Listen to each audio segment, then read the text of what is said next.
Pemirsa, Anda menyaksikan Breaking News Metro TV bersama saya, Eva Wondo. Pemirsa, gempa bumi terjadi mengguncang wilayah Kepulauan Mentawai, Sumatera Barat, tepatnya pukul 3:57 waktu Indonesia Barat. Untuk membahasnya, saat ini sudah terhubung bersama kami Kepala Pusat Gempa Bumi dan Tsunami BMKG, Daryono. Selamat pagi, Pak Daryono. Selamat pagi, Mbak.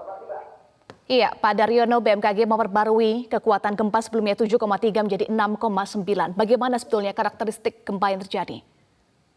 Iya, jadi gempa ini memang diinfokan cepat oleh BMKG dengan kekuatan 7,3 berdasarkan data awal yang jumlahnya masih sedikit dari stasiun yang tercatat.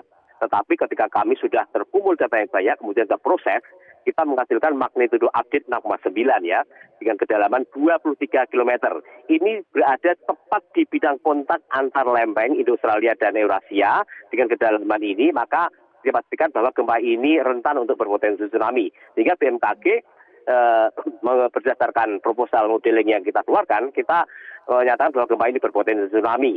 Dan kalau kita monitor dengan data TEDGATE bahwa ternyata tsunami memang terjadi, tapi tsunami kecil. Hasil catatan TEDGATE yang dikelola Badan Informasi Geospasial bahwa di TEDGATE Tanah Bala di utara epicenter itu mencatat tsunami dengan ketinggian 11 meter.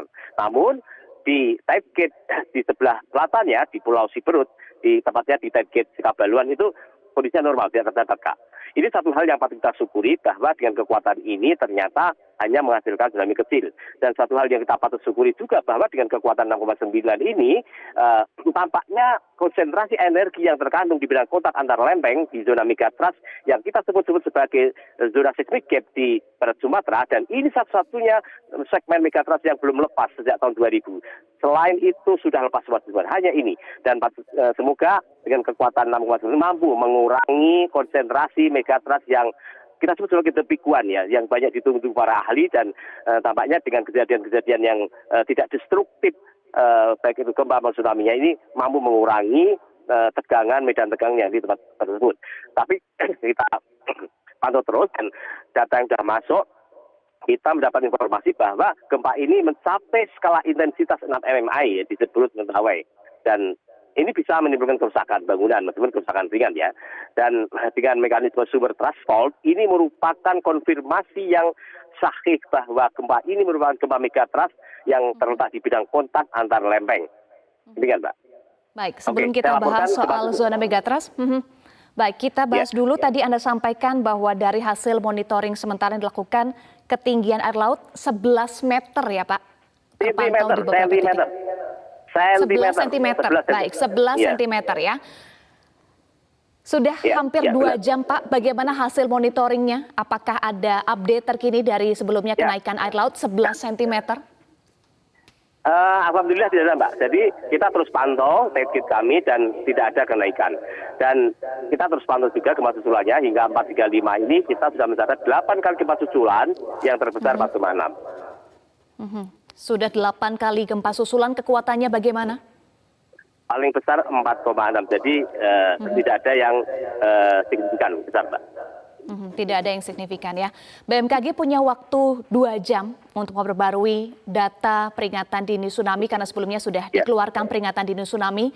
Bagaimana perkembangannya sebelum BMKG memutuskan nanti pukul 5 waktu Indonesia Barat, Pak Daryono? Iya, jadi nanti sekitar 5 lebih sedikit ya, nanti akan kita sampaikan pengakhiran yang disampaikan oleh Ibu Kepala BMKG, dan tapi kita masih kita terus memonitor muka air laut, Mbak. Jadi masyarakat mohon tenang, tetapi juga waspada bahwa harapan kita sampai jam 5 nanti tidak ada sesuatu yang signifikan terjadi, dan sehingga kita bisa mengakhiri peringatan di tsunami dengan baik. Amin, amin, kita doakan bersama. Pak Daryono, Anda sebutkan tadi, Anda sampaikan di awal wilayah Mentawai rawan bersumber zona megatrust maupun pada sesar Mentawai. Bagaimana penjelasannya, Pak Daryono? Iya, jadi zona yang sedang terjadi gempa ini kita kenal sebagai zona seismic gap, yaitu zona kekosongan gempa besar. Karena sejak tahun 2000 itu seluruh segmen megatrust itu sudah rilis energi dengan besar ya. Tahun 2000 itu terjadi di antara Bengkulu dan Lampung. Kemudian pada tahun 2004 kita tahu semua dengan tsunami dahsyat Aceh.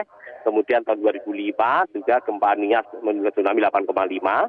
Kalau yang tahun 2000 itu kekuatannya 7,8, kemudian yang Aceh itu 9,2, kemudian yang di Nias itu tahun 2005 itu 8,5, kemudian yang di Bengkulu itu tahun 2007 itu 8,7, kemudian yang di Pagai itu 7,8, dan ini yang masih kosong itu hanya Mentawai Siberut ini.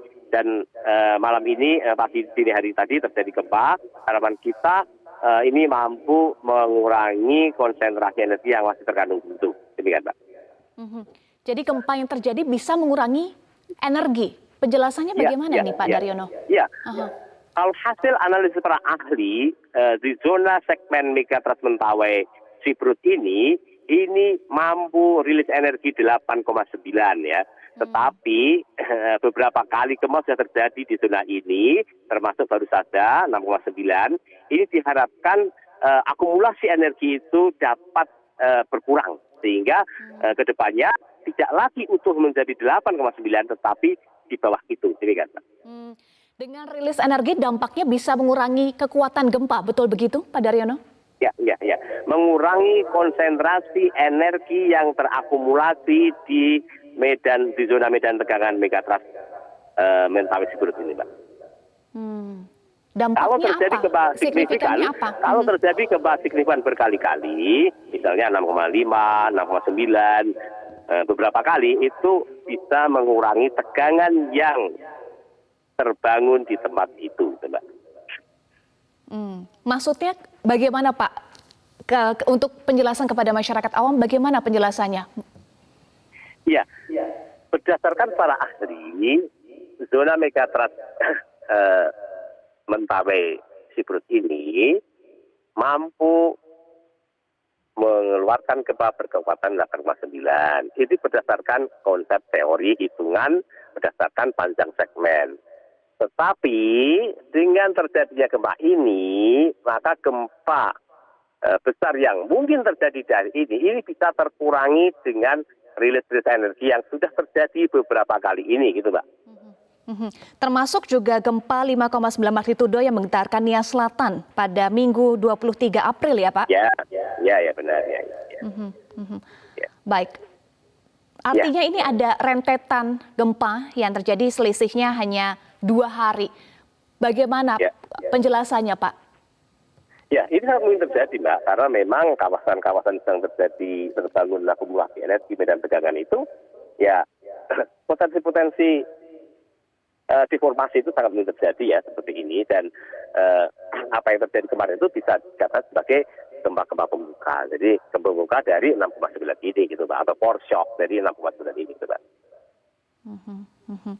Kalau yang sebelumnya terjadi adalah gempa bumi dangkal akibat adanya aktivitas subduksi lempeng Indo-Australia. Bagaimana dengan yang ini yang terjadi pada pukul 3.57 tadi? Sama ya? Subduksi gempa megatrust sama dengan mekanisme. Mbak, saya harus mengendalikan peringatan di tsunami. Saya tidak bisa lama-lama ya, Kak, ya. Iya, Pak, mohon maaf. Halo. Saya sedang mengendalikan sistem peringatan di tsunami, tidak bisa lama-lama di sini. Oke, baik. Mohon maaf. Terima kasih Kepala Pusat Gempa Bumi dan juga Tsunami BMKG Daryono sudah bergabung bersama kami di Breaking News Metro TV.